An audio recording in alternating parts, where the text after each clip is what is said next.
There is many details. Really, I like it. And very easy to change the oil. Everything easy. Hope I buy again another generator. Oh, hopefully.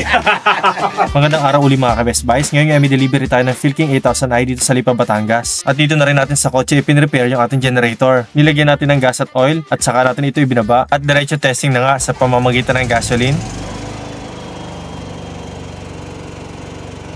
At ito naman yung testing sa pamamagitan ng LPG.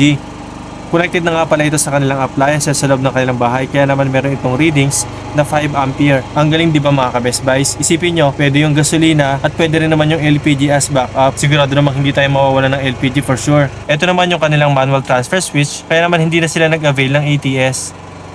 At sabay pindot ni Sir Karim ng remote control, kaya naman kusang namatay yung ating generator. Kapag kasi naka-economy on, mababa lang yung RPM niyan. So, relax yung makina niyan. Kailangan naka-on siya. Kapag naka-economy off, mataas yung RPM niyan. May tatlong indicator light, low oil. Kapag mababa na lang is hindi mo mabubuhay ito. I-discuss ko na kay Kuya Toto lahat ng details na pwede niyang malaman kasi siya yung naiiwan sa bahay.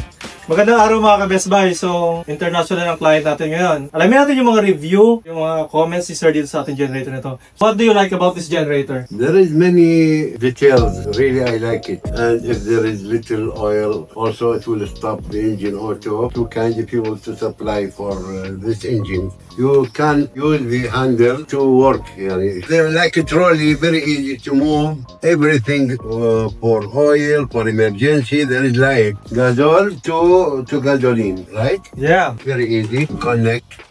Too much details and very good and safety. Really safety to use. And thank you for Kuya for his company. And very easy to change the oil. Everything easy. So coming from our client from Iraq, so napakabait talaga ng ating kliyente, lalo yung kanyang Pinay na asawa. So, kita nyo naman kung gaano katindi yung review ng ating kliyente. Sir Karim, I'm very honored. You're welcome. Hope I buy again another generator. Oh, hopefully.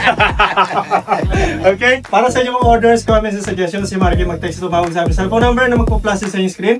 Bisitahan namin Facebook, YouTube, and TikTok for more videos. Maraming salamat ulit, Sir. Salamat, Kuya.